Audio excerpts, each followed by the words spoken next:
કચ્છ જિલ્લા કોંગ્રેસ દ્વારા આજે ભુજ ખાતે યોજાયેલી પત્રકાર પરિષદમાં આરોપ મુકાયો કે ભાજપે સંયોજિત ષડયંત્ર રચીને કચ્છ જિલ્લામાંથી 72,000 જેટલા મતદારોના નામો મતદાર યાદીમાંથી દૂર કરવાનો પ્રયાસ કર્યો હતો, પરંતુ કોંગ્રેસના હોદ્દેદારો અને કાર્યકર્તાની સતર્કતા અને લડતને કારણે આ પ્રયત્ન સંપૂર્ણપણે નિષ્ફળ ગયો છે। પ્રમુખ વેલજીભાઈ કે હુંબલ સાથે રમેશ ગરવા અને અંજલિ ગોરે જણાવ્યું કે મતદાર યાદી વિશેષ સુધારણા દરમિયાન બીએલઓ દ્વારા ઘર ઘર ચકાસણી બાદ બનતી ડ્રાફ્ટ યાદીમાંથી કચ્છ જિલ્લામાં કુલ 2,14,175 નામો કમી કરાયા હતા, પરંતુ ત્યારબાદ ભાજપના સંકેત પ્રમાણે પ્રદેશ અને જિલ્લા સ્તરે જથ્થાબંધ રીતે ફોર્મ નંબર 7 રજૂ કરીને આ પ્રક્રિયાને ખોરવવાનો પ્રયાસ કરાયો। કોંગ્રેસના આક્ષેપ મુજબ છેલ્લી તારીખે અચાનક 72,000 જેટલા ફોર્મ 7 સીધા પ્રાંત કચેરી સમક્ષ જમા કરાયા, જે મોટા પાયે સોફ્ટવેર કે ઓટોમેટેડ સિસ્ટમથી જનરેટ થયેલા હોવાની શંકા વ્યક્ત કરાઈ છે। પત્રકાર પરિષદમાં કોંગ્રેસે કહ્યું કે ફોર્મ 7 પૈકી મોટાભાગના ફોર્મ ERO દ્વારા અમાન્ય ઠેરવી રદ કરવામાં આવ્યા છે, જે લોકશાહીની જીત છે। કચ્છ જિલ્લા કોંગ્રેસ પ્રમુખ VK હુંબલે ચંચળ ન્યૂઝ સાથે વાત કરી હતી। આપણા કચ્છ જિલ્લામાં SIRની કામગીરી એટલે કે મતદાર સુધારણા કામગીરી કરવામાં આવી। પ્રથમ તબક્કામાં જે ડ્રાફ્ટ યાદી જાહેર કરવામાં આવી તેમાં BLOએ ઘરોઘર ફરી અને ડ્રાફ્ટ યાદીના મુસદ્દા અનુસાર 2,14,000 જેટલા નામો કમી થઈ ગયા હતા, પરંતુ ત્યાર પછી ભાજપને શું કુબુદ્ધિ સૂજી કે એમને 72,000 જેટલા ફોર્મ નંબર 7 જે નામો કમી કરવા માટેનું ફોર્મ છે, જે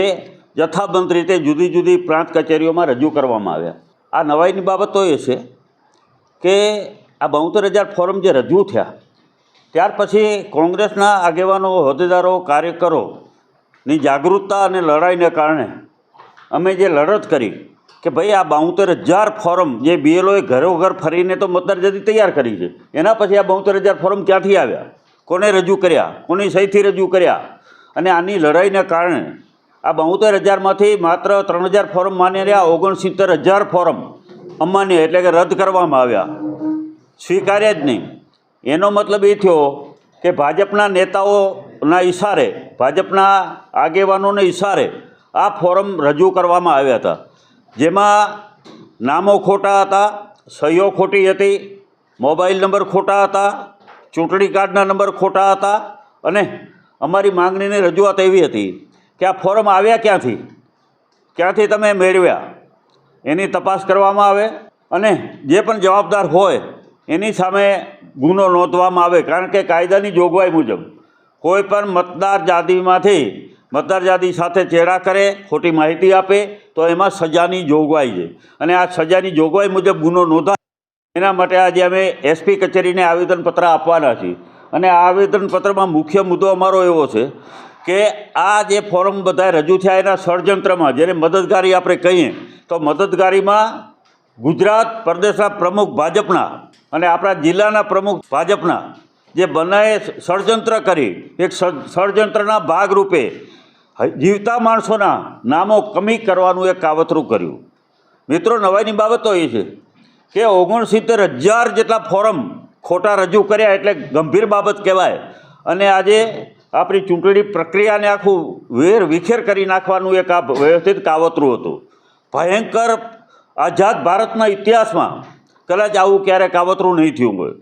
તમે હયાત માણસોના, જીવિત માણસોના, જે અહીંયા જ રહેતા હોય એવા મતદારોના નામો કેમ કમી કરાવી શકો? અને આ મુદ્દો ખૂબ ગંભીર હતો, એટલા માટે આજે અમે SP સાહેબ બંને પૂર્વ અને પશ્ચિમને ફરિયાદ આપવાના છીએ કે જે આ લોકોએ ફોર્મ રજૂ કર્યા એની તપાસ કરવામાં આવે, ક્યાંથી રજૂ નીકળ્યા છે, કયા સોફ્ટવેરમાંથી આ ફોર્મ ટાઈપ થયા છે, કોની સહી છે, કોના મોબાઈલ નંબર છે, કોના ચૂંટણી કાર્ડ છે, તમામ હકીકતો ખોટી સાબિત થઈ છે। અને બીજી વાત કે કાયદાની જોગવાઈ મુજબ કોઈ પણ બ્લકમાં એટલે કે જથ્થાબંધ રીતે કોઈ નામો કમી કરવાના ફોર્મ આપી શકતા નથી, તેમ છતાં જથ્થાબંધ રીતે ફોર્મ દરેક પ્રાંત ઓફિસે આપવામાં આવ્યા તો એક તો